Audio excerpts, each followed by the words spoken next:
Muy buenos días amigos, les saluda Rosenberg Polanía en una edición más del programa Una Voz en el Desierto.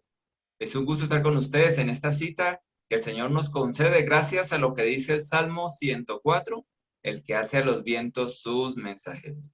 Y bien sea por las ondas radiales o a través del internet, el propósito es traer un mensaje que traiga aliento a la vida de los oyentes y de los que nos ven. Un mensaje que nos recuerde las promesas de Dios, pero que también nos hable del deseo de Dios de cambiar nuestra vida para que sea conforme a su voluntad, que seamos personas también canal de bendición.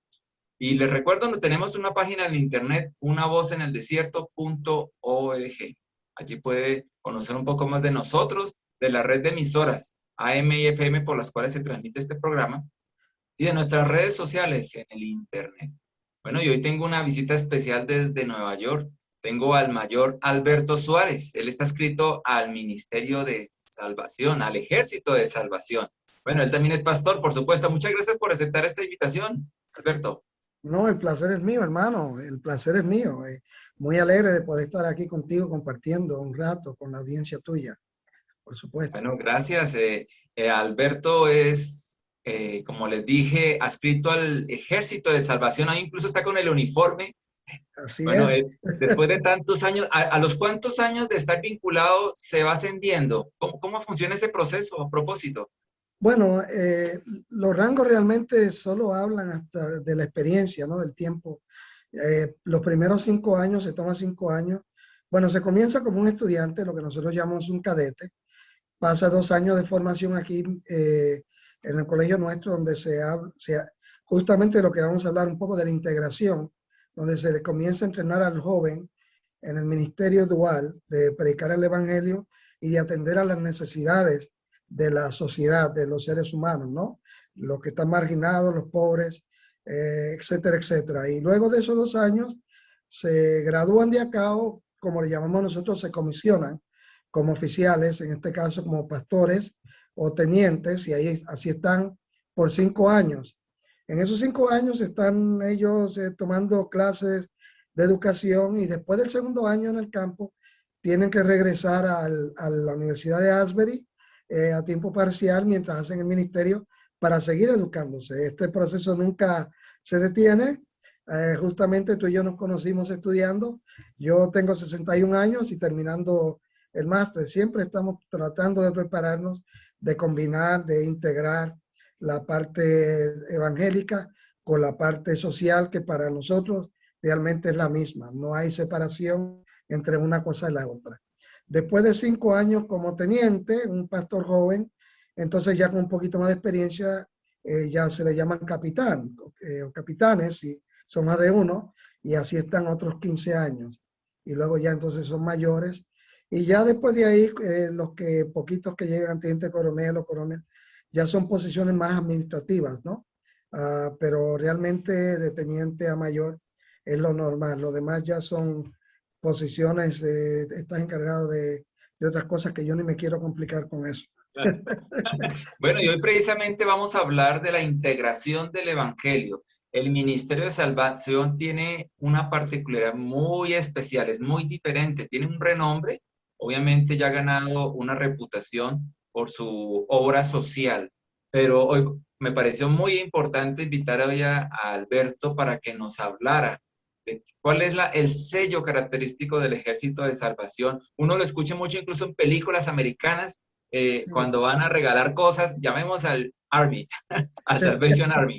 Entonces, sí, sí. nos lo traen a colación, porque ya se sabe que ellos tienen esa especialidad, pero ellos también es un ministerio de la palabra. Pero entonces, Alberto, cuéntanos primero sobre todo un poco de la historia de William Booth. ¿De dónde nació este Ejército de Salvación? Porque es relativamente nuevo como denominación, ¿cierto? Lleva 100 y pico años, ¿no? No es mucho. Sí, sí, sí, tiene cerca de 150 años.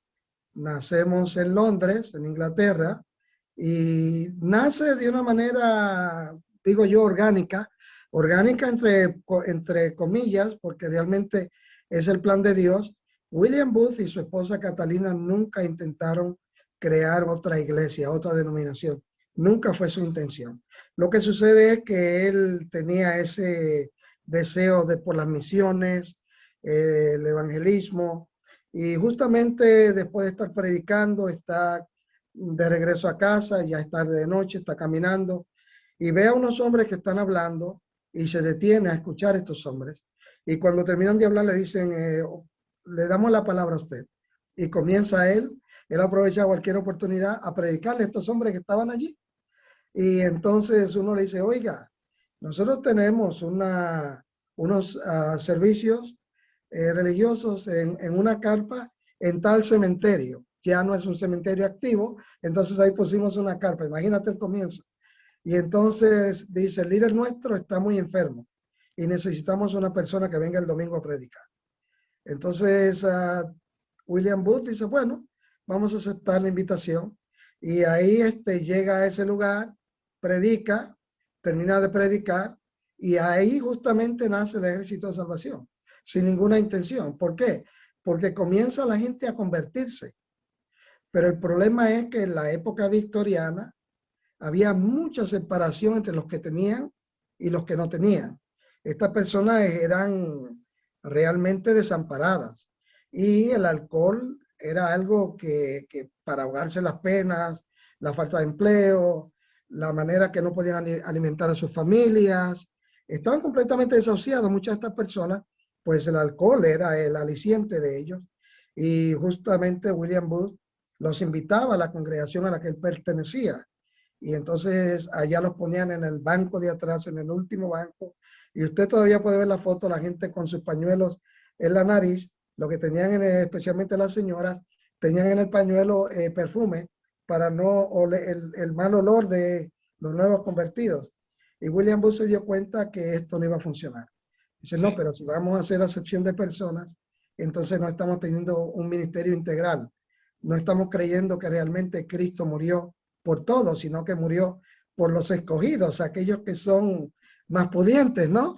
Y, Bañados y sí, limpios. entonces él y su esposa se sintieron tan indignados con el trato que le dieron a los pobres, que cogió a sus pobres, los tomó y salieron por la puerta.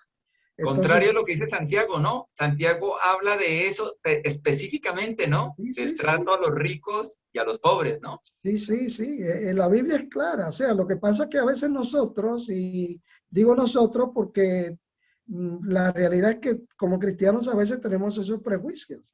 Sí. Nos gusta que la gente sea igualita que nosotros, que la cultura nuestra, que lo que comemos, que coman ellos, que la manera que trabajamos con la gente, que todo el mundo tiene que trabajar con la gente. Y no es así, hermano. O sea, la Biblia habla de que Cristo murió por todos, no por algunos. Entonces, William Booth y su esposa tomaron a sus personas ahí que habían ido y ahora se preguntan, ¿y ahora qué hago con ellos? No tengo el dinero, no estoy preparado para hacer esto, ¿qué hago? Entonces se le ocurrió, a las 10 de la noche las cantinas, por ley, cerraban en Londres, a las 10 de la noche. Entonces, con los borrachitos que quedaban ahí en las cantinas, él entonces venía y alquilaba, le decía al dueño de la cantina, oye, alquílame esto por un ratito, y ahí le predicaba a la gente, y dice que eran como milagros, como que de ebrios a sobrios, en un momento, y aceptaban al Señor, y esa gente estaba listo para hacer lo que hubiese que hacerse por el líder de ellos, ¿no? Porque decía, este hombre vino hasta aquí, con lo peligroso que es, nosotros estamos todos borrachos, malolientes, en un vecindario que no es muy seguro.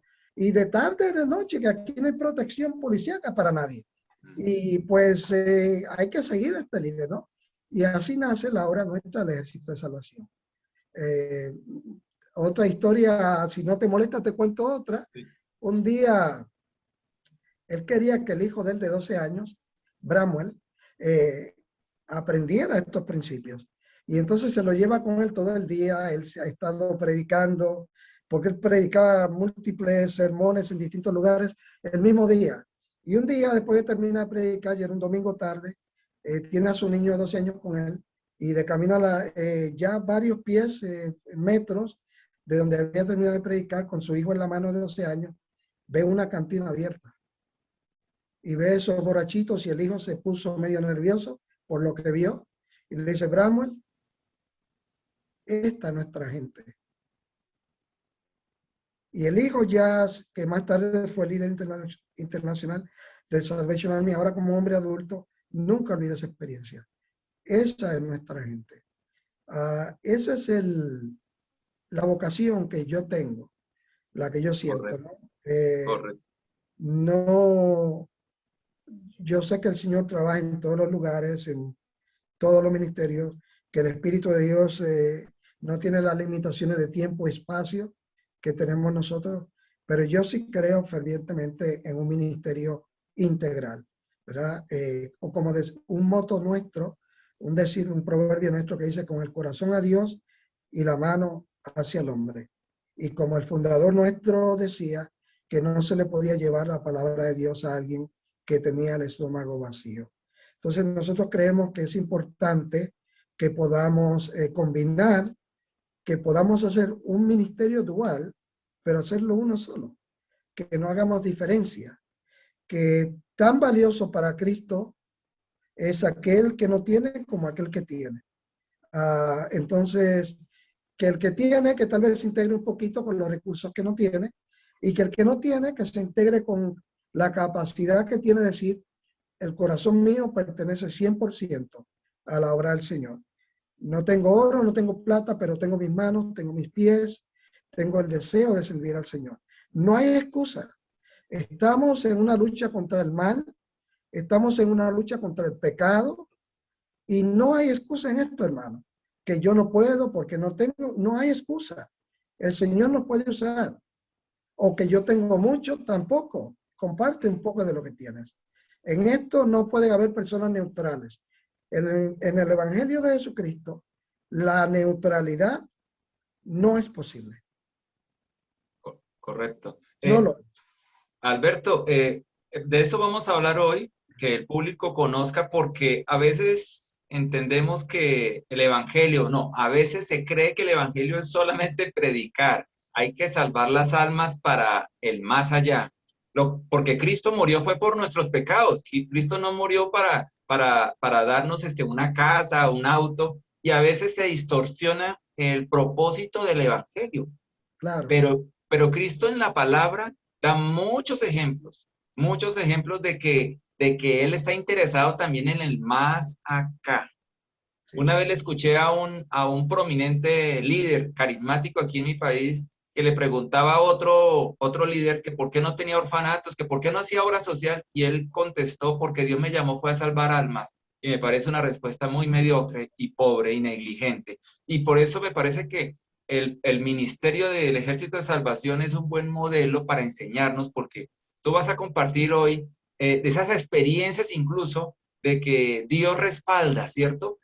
Dios respalda. Ahorita dijiste, no es que haya que ser millonario, tener los mayores fondos para poder hacer la obra de Dios. Dios respalda. Pero me gusta que dices que cuando inició el Ejército de Salvación, habían conversiones genuinas, ¿cierto? O sea, el Sí. Señor respalda, el Señor no deja de respaldar su palabra, que necesitamos. El que no nace de nuevo no puede entrar al reino de los cielos. Eso es una verdad.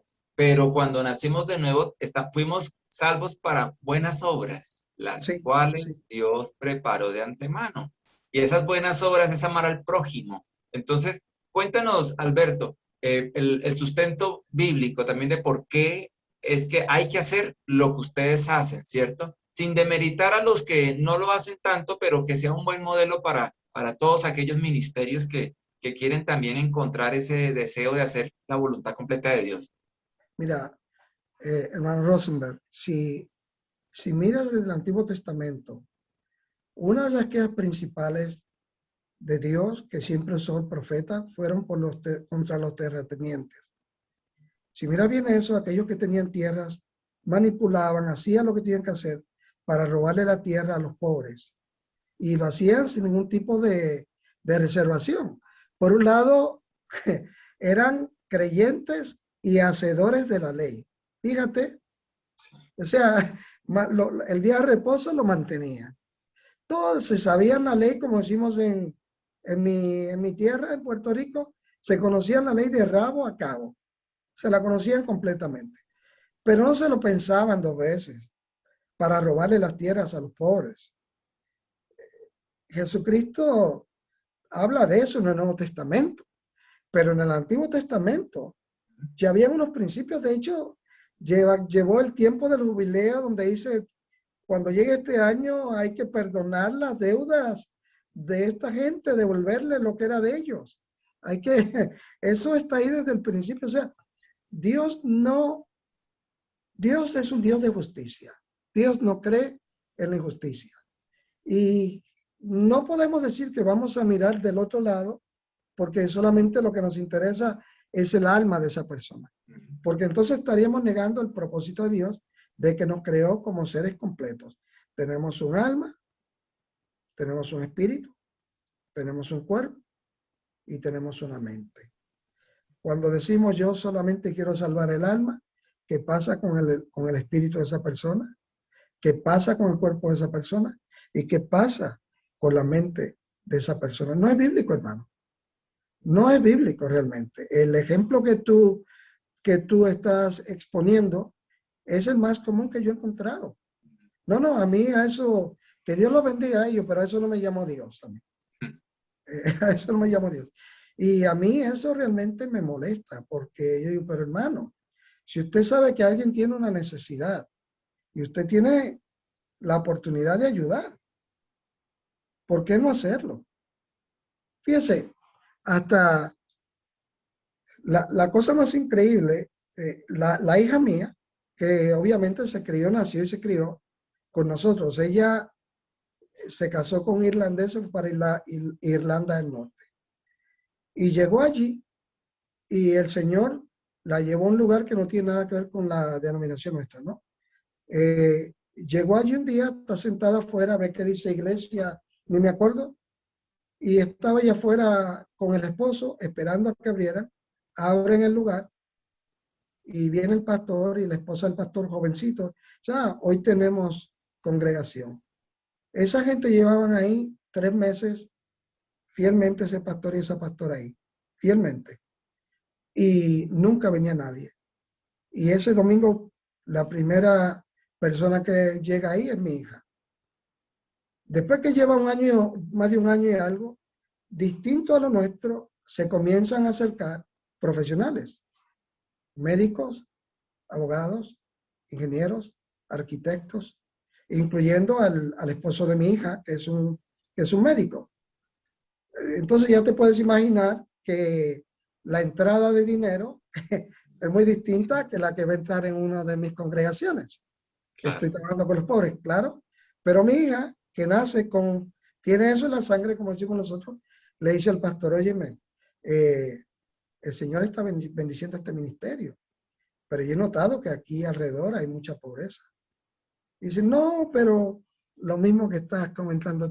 No, pero es que vamos a preocuparnos por las almas.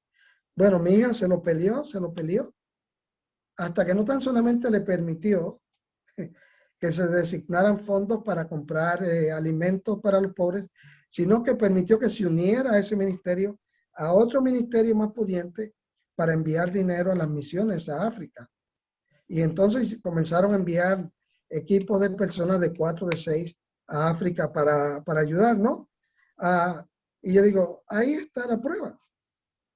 Si quieres una prueba, ahí está. Ahí lo que tienen son médicos, profesores, una congregación distinta, pero que entendieron, y el pastor tratando de disculparse, no, disculpen hermano, pero es que la hermana Stephanie, y ellos entendieron mucho mejor que el pastor, a pesar de ser cristianos nuevos, lo que mi hija quería decir. Pero ¿cómo vamos a estar aquí nosotros guiando estos carros, estos coches?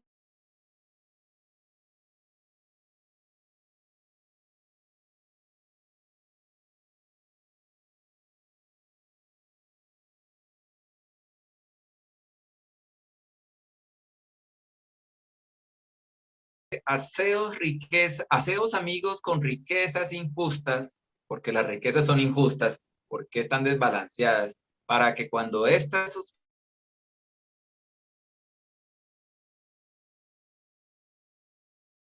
con el propósito de hacer amigos para Cristo, amigos para el reino de Dios. Ese es el propósito. Lamentablemente, hoy en día se ha distorsionado y se invita a acumular, acumular, acumular. pero bien enseñó Juan el Bautista también que el que tiene una capa, déla al que no tiene.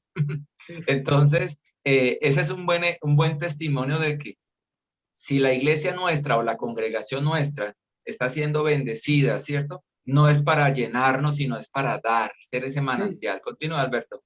Mira, hace muchos años yo venía de un viaje desde Ohio para acá, para Nueva York, a una conferencia. Yo estaba pastoreando en Ohio, te podrás imaginar, habían 500 millas entre un lugar y el otro.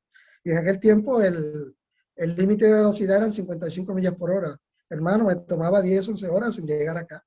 Pongo la radio y no te imaginas que el predicador ese día era Luis Palau, que murió recientemente. Sí. Y Luis Palau le está predicando a un grupo de personas de empresarios. Y dijo una cosa, yo te estoy hablando de algo que aconteció hace 30 años atrás, ¿no? Que yo, pero se me quedó eso. Luis Palau le dice a estos hombres, yo sé que ustedes tienen mucho dinero, pero les voy a pedir por favor que no se jubilen. Ustedes hicieron riquezas para ustedes, pero ahora utilicen toda esa experiencia, toda esa capacidad para hacer dinero para el Señor, para bendecir al que no tiene. Y eso es una realidad, ¿no?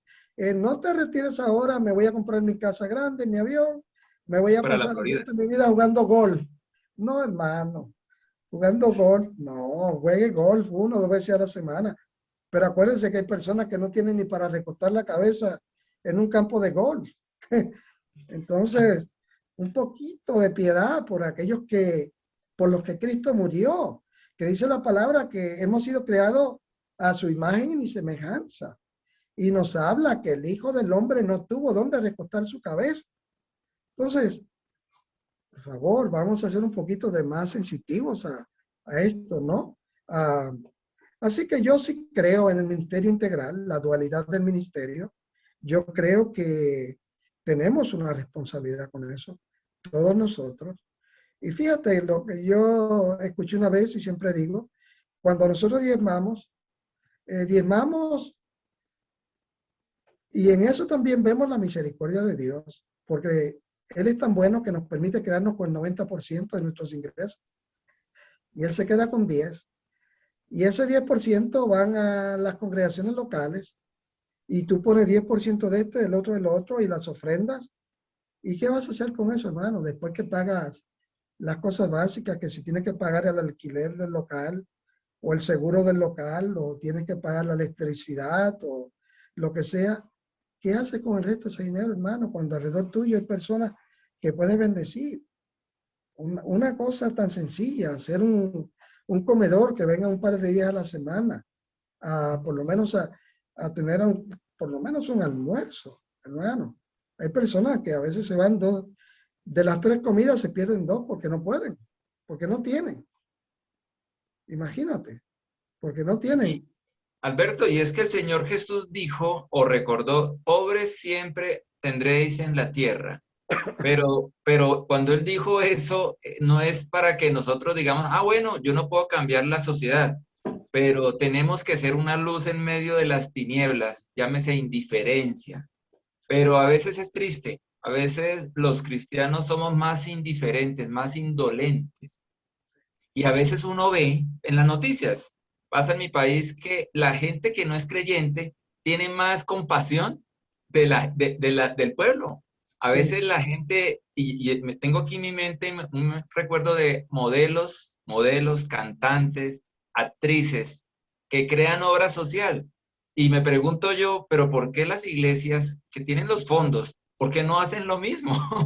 ¿Por qué alguien que no tiene, digamos que no va a poder llevar también la verdad de Dios, ¿no? Estamos hablando de no crear solamente una fundación, si no está la palabra de Dios, pero las dos cosas, que la persona pueda ser bendecida en su cuerpo, pero también pueda adquirir la salvación con Cristo, ¿cierto? Porque no podemos olvidar lo uno, pero tenemos que romper ese paradigma. Y tú la vez pasada, en cuando compartíamos, nos contabas testimonios de provisión milagrosa de parte de Dios para esos fondos, porque podemos decir, bueno, pero mi iglesia, no tengo los médicos de mi iglesia, somos pobres. Cuéntanos un poco de unas cuantas experiencias de esas en las que la mano de Dios respalda hacer su voluntad, ¿cierto? mira, me voy a Voy a ir a los comienzos. Te hablé del fundador y de su hijo Bramwell, ¿verdad? El niño de 12 años que vio eso y se quedó impresionado. Ahora Bramwell Booth es un hombre ya formado y su padre ya está mayor. El padre, el fundador, está predicando una noche y viene, decide caminar para la casa después de la última campaña y ya era tarde, estaba frío y mira y ve debajo de un puente personas durmiendo ahí a la intemperie sin ningún tipo de protección. Llega a la casa y el hijo, la mañana siguiente, nota que el padre se está paseando en la habitación y le toca al padre.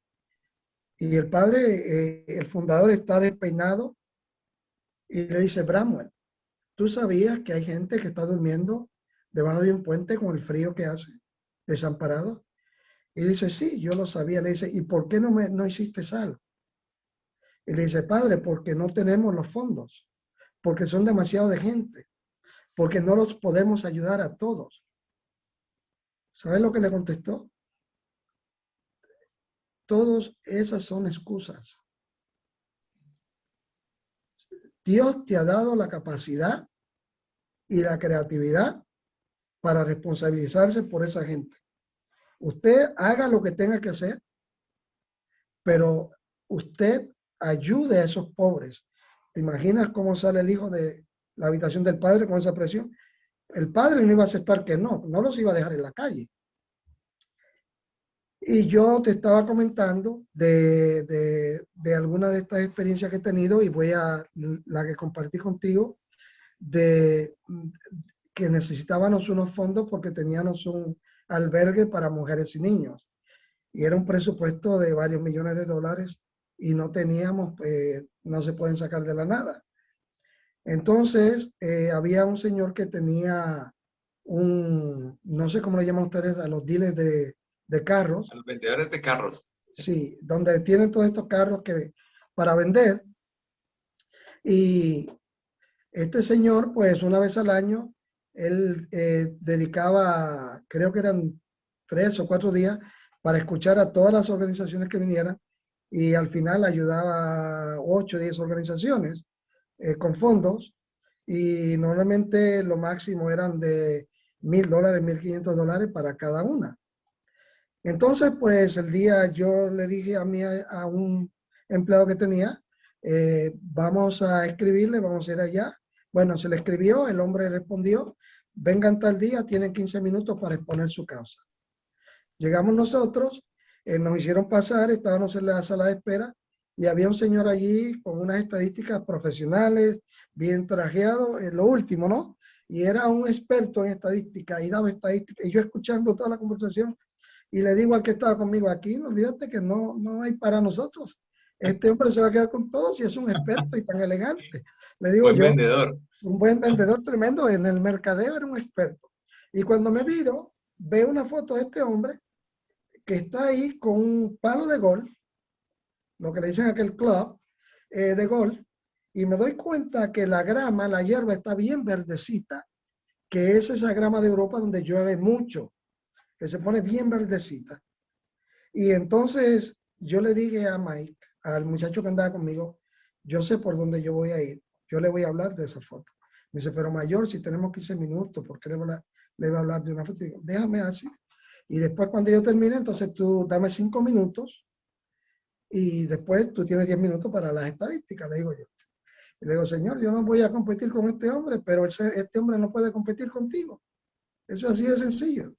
Entonces nos hicieron pasar, fue nuestro turno, nos presentamos y le digo, oiga, antes de comenzar, vi esa foto, está muy bonita. Esa gramita está muy verde, esa hierba.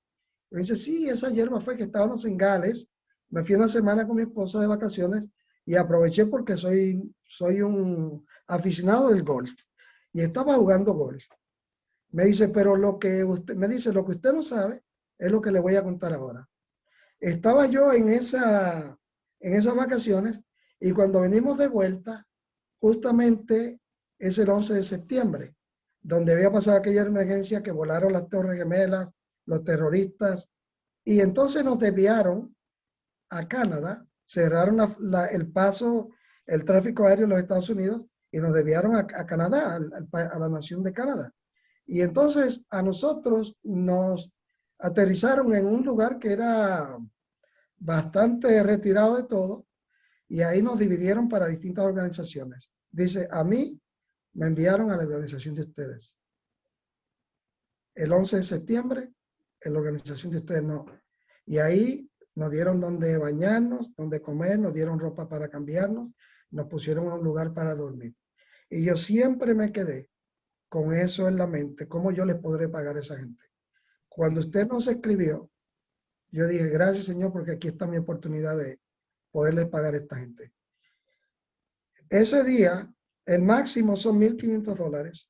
El hombre, bueno, al final dijo, no se molesten por darme las estadísticas porque yo tengo una deuda con ustedes. Así que al fin y al cabo, el compañero que yo llevaba, mi experto, no tuvo ni que hablar. Todo por la foto que estaba ahí. Y yo sé que eso vino del Señor, que me dio eso de momento. Y me voy. Al par de días, a los 2 días, me llega un cheque de $10,000. O sea, lo máximo que daban era 1,500, pues me dio un cheque de 10,000. Y me dice, mayor, si necesita más, no tiene nada más que dejármelo saber. La mano de Dios. Mire Dios cómo se anticipa, ¿no? Ese ministerio, el ministerio de ayudar a los demás, no es obra de Ejército de Salvación, es de Dios. Sí, Y es de Dios Dios. respalda al ministerio que le hace su voluntad.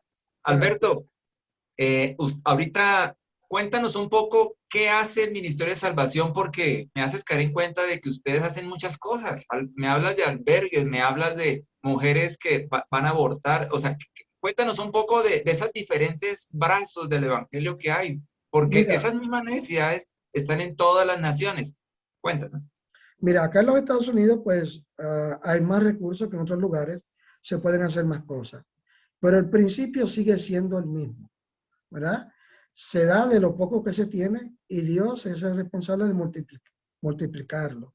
Y ese es un principio que trabaja en tu ministerio y en el ministerio de los que te están escuchando. Eso es así de sencillo.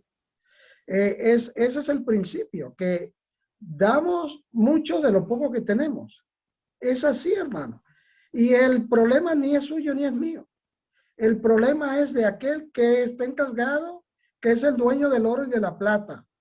Y la Biblia es clara que me dice que ese es el papá Dios al que servimos, que es el dueño del oro y de la plata. Entonces, pues acá dentro de lo que hacemos, pues está lo que llamamos las cantinas, que son unos camiones medianos donde tenemos las cocinas sobre ruedas. Entonces, vamos guiando, buscamos las comunidades más limitadas, más sufridas, donde, por ejemplo, a veces encontramos hombres debajo, casualmente de puentes. Aquí, a 20 minutos de aquí, hay un lugar donde nuestros estudiantes van. Y nunca le tuvimos que decir nada a los estudiantes, ellos solitos los consiguen. Y después se dan a la tarea, van y escriben a casa. A veces están los estudiantes nuestros, a veces están 8 o 10 horas, dejan todo por allá para venir aquí. Y escriben allá en las iglesias de las que vinieron, en la iglesia nuestra.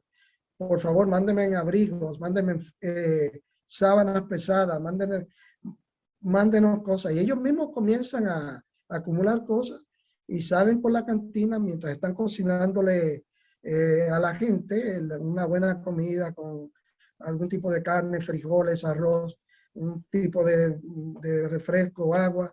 El otro grupo sale porque están también asustados, están ilegales en la nación, ¿no?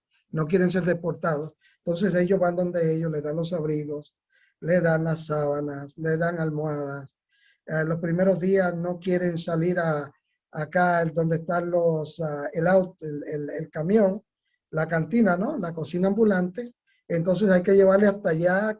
No te imaginas bajar unas bajadas para llegar donde ellos y que no se salga la comida, ¿no?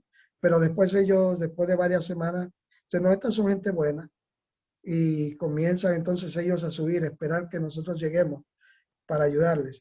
Lo interesante de eso es que comienzan ellos a realizar que hay un Dios, y comienzan a darle sus corazones a Jesucristo. Y entonces son ellos los que comienzan a hablarles a otros indigentes sobre el Evangelio de Jesucristo. ¿Saben lo que es evangelismo, hermano? Evangelismo, ¿saben lo que es? Es un indigente diciéndole a otro indigente dónde comprar pan. Ese es el evangelismo. Esta gente tuvieron misericordia conmigo, que venían hasta acá. Ahora yo les voy a decir a ellos dónde van a conseguir el pan. Y es una cadena, hermano. Aquellos que fueron rescatados ahora sienten la necesidad de rescatar a otros que estaban en las condiciones de ellos. De ahí los sacamos, los traemos porque obviamente están convertidos, pero tienen una dependencia física de alcohol y de drogas. Entonces ya lo llevamos a nuestro centro de rehabilitación, porque hay que ser el ministerio integral. No podemos dejar las cosas a medias, no funcionan, por Dios. ¿Tienen hambre? Bueno, pues el estómago primero, luego se les habla un poquito por medio del ejemplo, hasta que ellos comienzan a preguntar, oiga, ¿y por qué ustedes se preocupan tanto por nosotros? Bueno, nos preocupamos porque Cristo murió por ti, porque Cristo te ama y nosotros te amamos también. Y te amamos, pero no te queremos decirlo con la boca, sino demostrártelo con el ejemplo. Y entonces ellos comienzan el indigente le dice a otro indigente. Y te sorprenderá, hermano, la cantidad de compañeros pastores que tengo que fueron rescatados de esa manera. O sea, fueron indigentes, alcohólicos en la calle, drogadictos, llegan a nuestros centros que han sido realmente desahuciados por su propia familia porque les robaban, como decimos en Puerto Rico, robaban hasta los clavos de la cruz. Le robaban a cualquiera. Y entonces Dios hace una obra poderosa y después de alguna manera Dios los llama al ministerio. Y como decía el fundador nuestro, vaya por las almas y vaya por las peores. No vaya por aquel que esté bien trajadito, no, vaya por los peores, aquellos que están bien desahuciados, hermano. Esos son los que necesitamos. Y se convierten, hermanos, y están ahí 25, 30 años como pastores, predicando el evangelio, buscando a las peores almas que usted pueda conseguir. Entonces, pues tenemos las cantinas, los centros de rehabilitación contra el alcohol y las drogas. Tenemos ministerio de las calles, donde vamos en las calles. Tenemos los comedores para los que tienen hambre. Tenemos lo que llamamos los pantries, donde la gente viene a buscar alimento en lugar de nosotros y se les hace una comprita, van a la casa. Tenemos distintos ministerios, ¿no? Depende del lugar específico. Alberto, sí. Interesante que a veces uno piensa que en Estados Unidos, porque es donde trabajas, se piensa que no hay pobreza. Se piensa de que todo es Beverly Hills, que todo es la Florida, lo bonito, pero tú estás hablando de Estados Unidos, estás hablando de ciudades de Nueva York, que es donde estás viviendo. Hay pobreza, hay indigencia, que es lo que tal vez hay mucho en nuestra nación, Latinoamérica, pero allá también hay. Por eso es que el Ejército de Salvación tiene mucho que hacer allá. Claro, esa es la realidad. ¿Sabes? Y hay otros ministerios que están ahora más envueltos. Bueno, sí, algunos son ministerios, otros son más bien como lo que describiste hace como 10 minutos atrás. O personas actores, actrices, personas de negocio que deciden fundar algo. El problema con esto, hermano, es que esto debe ser algo integral, la dualidad. Si solamente le das para las necesidades y no le das a Cristo, hermano, van a volver al lodo. Y claro, Alberto, los cristianos no solamente tenemos que alimentar el estómago o tal vez enseñarles un oficio a las personas para que se valgan por sí mismas, sino que también tenemos que enseñarles a construir una relación con Dios. Al final de los tiempos, todos, ricos, pobres, con empleo, sin empleo, enfermos o sanos, nos presentaremos ante el Señor. Y Él demandará de nosotros si hemos puesto nuestra confianza salvadora en Cristo. Entonces, aunque los ejemplos de la sociedad, de fundaciones, ONG, son loables, porque no están siendo indiferentes, la iglesia tenemos que hacer más. y más es llevarles la palabra de Dios. Entonces, es de no ir a extremos. El extremo es solo ofrecerle la salvación, o sea, o solo llenarle el Sí, estómago, ¿cierto? O sí, librarles de una adicción. Pero también me recuerda, Alberto, de que Jesús enseñó la parábola del buen samaritano hablando de que ante un hombre que había sido aporreado por ladrones, por la vida, podríamos decir, y lo habían dejado desahuciado, pasaron un sacerdote, pasó un levita, que es el cuadro del cristiano, digamos, indiferente. Este hombre no me interesa, me interesan los que están en el templo. Pero pasó un samaritano, que es el cuadro de la persona que no conoce de Dios, de las artistas, de los hombres del mundo, que no son indiferentes. Y ese samaritano, Dios lo usó de ejemplo para decir, así debemos hacer nosotros, preocuparnos del caído, del aporreado, y cómo no debemos nosotros ser misericordiosos, porque tú ponías el ejemplo de que nosotros hemos sido salvos por gracia. Somos leprosos también. claro. No necesitamos haber pasado por un alcoholismo, por una drogadicción. Nosotros, si somos nacidos de nuevo, hemos entendido de que realmente Dios tuvo mucha misericordia de nosotros. Dios no pasó de largo. Dios nos rescató. Y claro, hay otras personas que están viviendo una situación porque han tomado otras decisiones y están recogiendo, pero tenemos que no ser indiferentes, tenemos el canal de bendición. Nos estás motivando a los que están oyendo este programa, a los que ya tienen un ministerio o a los que no tienen, a que no seamos indiferentes. Alberto, danos ejemplos prácticos. Yo sé que en Estados Unidos, claro, tú dices, allá se pueden hacer más cosas, pero en Latinoamérica, ¿qué puede empezar a hacer uno, un ministerio? Como qué Mira, cosas pequeñas. lo primero es, por ejemplo, y yo obviamente nunca he vivido en Latinoamérica, pero el clasismo es un problema en cualquier lugar del mundo. Esa es la realidad. A ver, el clasismo que decide lo que hace el cristiano, lo que no hace, quién es cristiano, quién no es, con quién me siento cómodo, con quién no me siento cómodo, eso pasa en cualquier lugar. Fíjate, yo creo que de lo poco que uno tiene, uno puede ser partícipe de la bendición de otro que tiene menos de lo que uno tiene. Yo creo que una congregación por lo menos puede entre todos comprarse un par de libras de arroz y unos frijoles y a cocinarlos ahí mismo en la congregación, invitar a la gente, qué sé yo, una vez, dos veces, tres veces a la semana y alimentarlos que a lo mejor no van a tener nada más que comer y tener a sus personas ahí, Dios te bendiga, unos trataditos, ¿no? Dios te bendiga, estamos aquí. ¿Te molestaría si hago una oración contigo?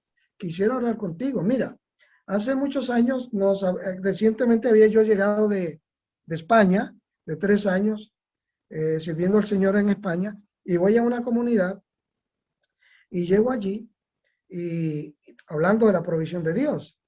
Y llego a esta iglesia y cuando miro así en la alacena para ver qué también estaba de los alimentos pues yo siempre he creído en la dualidad del ministerio y da la casualidad que las bolsas de arroz estaban todas abiertas y todo, lo que quería decir que los amigos nuestros, los ratoncitos, se habían metido ahí. Habían dañado eso. Le digo, yo no podemos distribuir esto porque no vamos a practicar el clasismo. No es bueno para nosotros, no es bueno para los marginados. Entonces, empecé a buscar la manera, conseguí una persona que de voluntarios vinieran y fumigaran el lugar para primero salir de nuestros amiguitos, ¿no? Que se fueran a otro lugar. Y luego vino un pastor nuevo, un teniente, que llevaba un par de años pastoreando. Sabía que se enteró de que me habían mandado cerca de él. Estaba a 20 minutos de él. Me dice, ay, el mayor Suárez, quiero llamarlo. Me llama para darme la bienvenida. Mayor, lo que necesite, usted sabe que lo queremos mucho, porque yo había sido profesor de él aquí, lo había entrenado. Y digo, mira, yo normalmente no me gusta aprovecharme, pero te voy a tomar la palabra. Le conté lo que me había pasado y dice, uy, mayor, pero ¿y por qué espero tanto? Véngase ahora mismo para acá. Mire, ese hombre me llenó, lo que nosotros llamamos una van, un vehículo de esos de 15 pasajeros. Me dijo, mayor, sácale los asientos y vénganse para acá. Me lo llenó hasta arriba, yo no podía ni de alimentos, de arroz, de frijoles, de vegetales, de carne, de pavo, de todo me lo llenó. Yo no sabía si llorar o reírme, yo decía, porque yo no tenía. Entonces me dice, mayor, vamos a hacer algo. Antes de que se vaya, me dice, yo recibo los viernes y los sábados frutas y vegetales y pan de este supermercado. ¿Usted le gustaría quedarse con eso? Y uy, muchachos, lo que me des. Entonces ya los viernes y los sábados íbamos a este supermercado a las 6 de la mañana a recoger todo esto que había quedado el día anterior. Unos pasteles que te podrás imaginar. Necesitábamos 4 de esos carros de compra para montarlo todo ahí. Entonces, un día le digo a las hermanas que se ofrecieron para ese ministerio, digo, hermana, pero hay que hacer algo, porque si vamos solamente a dar alimentos, somos igual que cualquier otra ONG. No me interesa eso, me interesa eso, pero también el alimento del alma. Me dice, no, no, tranquilo, mayor, que vamos antes de empezar la distribución, si usted nos da permiso, abrimos la capilla y los sentamos a todos aquí y les pedimos que si necesitan oración por alguna necesidad. Tú no te podrás imaginar, hermano. Dice, mire, yo no soy religioso, pero tengo esta situación en mi casa. ¿Usted cree que usted puede orar por restaurar mi matrimonio? Mire, tengo a mi hija en el hospital con tal cosa. A lo mejor el Diosito puede que conteste, porque ustedes son gente seria. Y antes que tú te imaginaras, tenemos un ministerio integral ahí. O sea, la gente está viendo a buscar frutas, vegetales, pero se están llevando a Cristo, se están llevando una esperanza. Están experimentando sanidad. Gente que no cree, vuelven una semana después a buscar más vegetales y me dice, oiga, no sé cómo fue, pero mi esposa, llegué a casa aquel día, estaba muy tranquila, o mi esposo está tan tranquilo, me dijo que iba a venir para acá y a visitarlos un domingo en la iglesia. Eso solo lo hace Dios. Pero digo eso para decir que si el ministerio suyo, la iglesia a la que usted va, no tiene mucho, le aseguro que si ustedes unen los poquitos recursos que ustedes tienen para comprar 5 o 10 libras de arroz, para alimentar a 30, 40, 50 personas de su comunidad. Mire, si el Señor lo que necesitó, ¿cuántos fueron? ¿Cuántos panes y pececillos? Para alimentar a miles. ¿Cuánto necesitó? Él lo hace, créanlo. Él hace la obra. La obra de redención no es de nosotros, es de Él. Entonces, lo que nosotros tenemos que estar es dispuestos y hacer obedientes las cosas. Disposición y hacer obedientes. Un día William Booth dijo, Dios tendrá todo lo que es William Booth. No iba a haber una pequeña reserva ahí, esto es mío, te doy Señor todo esto menos esto. No, no. Dios va a tener todo lo que es William Booth. Y ese realmente es el lugar donde tenemos que posicionarnos nosotros. Todo mi ser, todo lo que yo soy, todo lo que tengo, es tuyo, Señor. No es mío, es tuyo. Mi esposa, mis hijos, mi casa, el coche que manejo, la bicicleta que manejo, o las piernas que me da para poder caminar hasta la estación del autobús, todo es tuyo, Señor. Úsalo. Y lo que tenemos que tener es la disposición, estar dispuestos. Y el Señor lo hace. El Señor lo hace. Hay ministerios que uno dice, pero si ese lugarcito ahí no sé qué pasó, pero como que se están expandiendo. Bueno, porque el Señor lo está haciendo. El Señor lo hace, hermanos. Mira, en una ocasión nos mandaron a un lugar en Newark, New Jersey. Y yo sé que se nos está costando el tiempo, pero quisiera compartir esto contigo. Llegamos ahí y la congregación que heredé eran un par de muchachitos y 5 adultos. Esa era la congregación. Y ahí nos mandaron, a mi esposa y a mí. Nosotros habíamos dejado una congregación en Ohio que no teníamos silla para sentar a la gente y ahora nos mandan a empezar de nuevo. Y estaba tan frustrado y llego ahí y a las 2 semanas de estar ahí, uno de los jóvenes aquel muchacho de 17 años, todavía me acuerdo y se me paran los pelos. Me dice, oiga, pastor, están llegando unos niños, pero esos niños no han comido. No hay nada en la casa para ellos comer. Estoy hablando aquí en los Estados Unidos, ¿eh? No te estoy hablando en Sudamérica, no, no, aquí en los Estados Unidos. Esos niños vinieron a la escuela bíblica dominical, no han comido. Me dice, la alacena tiene cosas, me dicen, pastor, en la alacena hay cosas. Y yo, pues tú me puedes hacer un favor, llegar tempranito y preparar desayuno para los niños y antes de que empiece la escuela bíblica dominical, que ellos puedan tener por lo menos un desayuno. Y me dicen, pastor, si me da el permiso, sí. Entonces yo lo recogí a las 7, hermano, eso eran unas palizas que yo me daba. A las 7 de la mañana estaba yo tocándole la bocina del carro, salían ellos y entonces los llevaba a la iglesia. Eso era antes de comenzar yo a recoger a la gente, ¿no? Los dejaba ahí y ellos cocinaban cereales o les freían huevos, hacían cosas. Niños alimentando a niños, porque eran jovencitos 16, 17 años, alimentándose a otros que no tenían que comer. Entonces un día se animaron y se armaron de valor y dice, ay, pastor, teniente, yo tengo que decirle una cosa. El desayuno es una bendición, pero estamos dejando el trabajo a mitad. Y digo, ¿cómo así?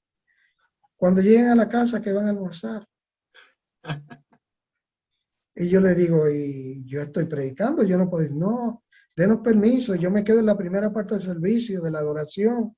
Nos va a tener que excusar para la prédica, pastor, pero por lo menos mientras usted predica, todos los domingos, esos niños y niñas recibían desayuno y almuerzo. Si no recibían la tercera comida, por lo menos recibían 2 de las 3 ahí. ¿Y quiénes lo estaban haciendo? Muchachitos de 16, 17 años que estaban ahí cocinando. Como consecuencia de eso, el Banco de la Economía nos abre una cuenta. Ahora podemos buscar productos de gratis, los que tú no te imaginas. Trae yo un vehículo de 15 pasajeros lleno de alimentos todos los meses. Y a repartir y dejábamos una parte para que los que venían allí a la iglesia comieran también. Hermano, se puede. Lo que se necesita es la disposición y la disciplina para hacerlo, la buena voluntad, el amor por las almas, dejar de ser personas clasistas, que hacemos diferencias. Dios no hace excepción de personas. Yo le doy gracias a Dios por la decisión que tomaron los fundadores nuestros, William y Catalina Booth. No vas a aceptar a esta gente, me los llevo. Y no sé, Señor, de dónde va a salir, a dónde nos vamos a reunir, pero tú vas a proveer el local y tú vas a proveer los alimentos y los vamos a reintegrar a la sociedad. Vamos a ser personas, hombres y mujeres de bien. Y hermano, hoy en día estamos en 133 países alrededor del mundo. Así es. La pobreza no es excusa para no atender a los desamparados, porque siempre hay alguien que tiene menos de lo que tenemos nosotros. Y antes de estar declaramos prosperidad, ¿por qué no declara amor por los que están sufriendo? Porque es lo que pasa, no, el Señor me llamó a predicar. Y lo único que le interesa a veces, lamentablemente, a nuestra gente es la prosperidad. ¿Por qué en vez de estar declarando prosperidad no declara amor por aquellos que están perdidos? Entonces, ese es el ministerio integral nuestro, hermano. Y me gustaría, si no te molestara, leer que creo que lo tengo aquí al ladito, el sermón principal de nuestro fundador, que es un parrafito corto, y me toma un minutito en leértelo. Sí, claro. Dice, este fue William Booth, casi al final de sus días, ya estaba ciego, ya estaba postrado en una cama, y dijo lo siguiente: mientras las mujeres lloran, como lo hacen ahora, lucharé. Mientras los niños pasan hambre, como ahora, lucharé. Mientras los hombres van a la cárcel, entran y salen, como lo hacen ahora, lucharé. Mientras haya una pobre niña perdida en las calles, mientras quede un alma oscura sin la luz de Dios, lucharé, lucharé hasta el final. Hermosas palabras de nuestro fundador.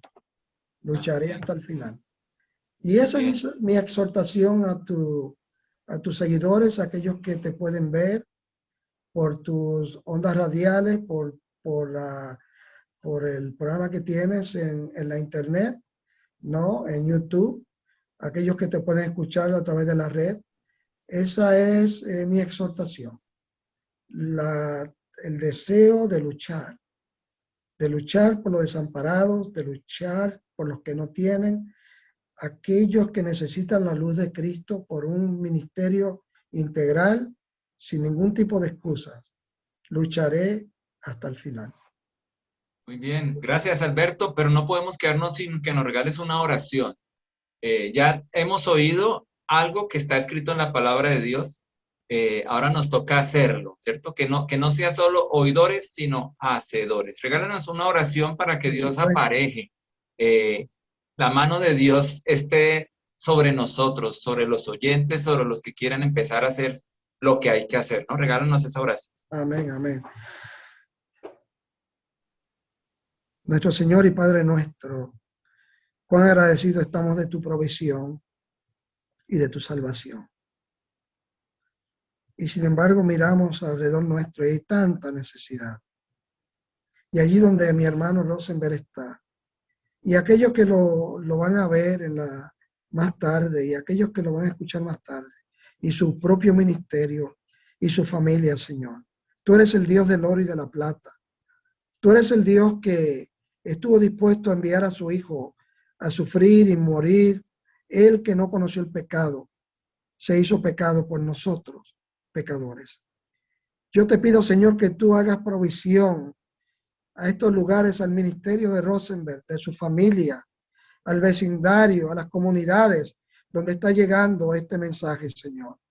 Aquel pastor que está escuchando esto, aquel hermano que tal vez tenga un poquito más, aquella hermana que se pueda unir con el hermano y crear unos fondos o algunas ayudas o algunos alimentos, Señor. Oh Padre, provisión, pedimos provisión. Pedimos, Señor, que tú que eres el dueño del oro y de la plata, que provea, Señor, para las necesidades de tu pueblo, de tu creación, de aquellos que lo necesitan.